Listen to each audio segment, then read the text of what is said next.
Précédemment, dans les allées du musée, Édouard Michiels s'apprête à copier un Van Gogh. Dans une boîte en verre, on restaure un chef-d'œuvre. Et nous sommes montés, privilège, sur le toit du musée.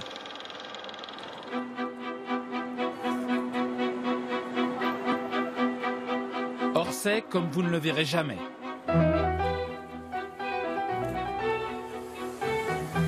Quand le public n'est pas là, on aspire, on lustre, on dépoussière, on agence, on enduit, on rabote. Le lundi, c'est jour de fermeture, mais on ne chôme pas. Ici, on fait briller les parquets. Là, on raccroche le chef-d'œuvre de Caillebotte.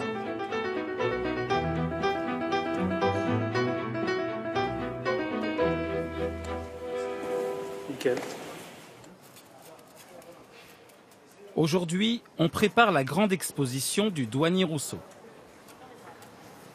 Les responsables de l'événement visitent le chantier à quelques semaines de l'inauguration. 2 ans de travail, c'est la dernière ligne droite.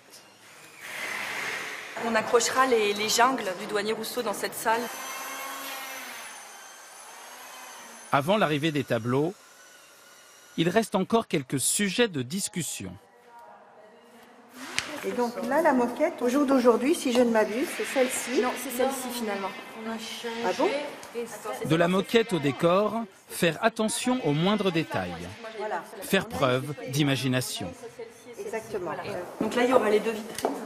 Donc là, on aura un grand visuel sur ce mur, enfin peut-être seulement celui-là. On va avoir des grands détails d'œuvres qui vont être reproduits sur tout le mur. Et le rappel du titre de l'expo avec son texte d'introduction. Et vous voyez, c'est sur le mur en angle au fond. L'exposition ouvre ses portes dans 5 jours. Le compte à rebours est bien lancé.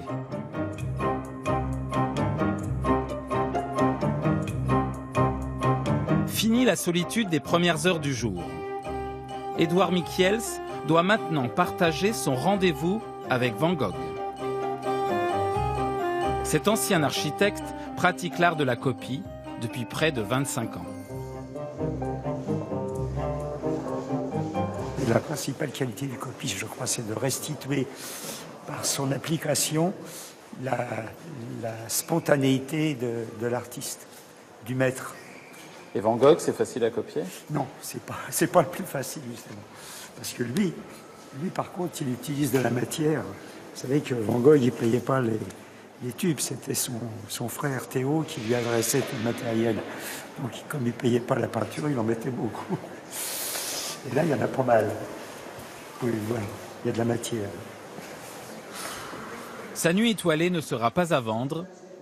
Édouard la réalise pour en faire cadeau.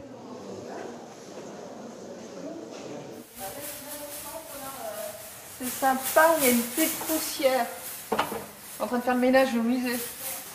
Sous sa cloche de verre, un grand tableau à restaurer attend les derniers soins. On protège là énormément la cabine, les murs, parce qu'on va devoir pulvériser le vernis et il va y en avoir partout. Donc on protège au maximum. Là. Le sauvetage du remords de Bader touche à sa fin après 4 mois de travail. Une étape délicate. Alix Lavaux recouvre le tableau d'une résine naturelle qui doit être appliquée de façon homogène. Le geste est précis et le résultat immédiat. On n'avait plus les mêmes couleurs non plus, on était sur quelque chose qui avait une forte tendance à jaunir et là on a le vernis qu'on applique permet en fait de renourrir, enfin quand je disais un peu une crème hydratante en rigolant, mais c'est pas tout à fait faux, ça nourrit la surface et ça permet comme ça à la couleur de reprendre toute sa profondeur. Si le vernis sèche correctement, le tableau pourra enfin quitter sa cage de verre. Pendant ce temps, en réserve, un autre chef-d'œuvre s'apprête, lui, à sortir du placard.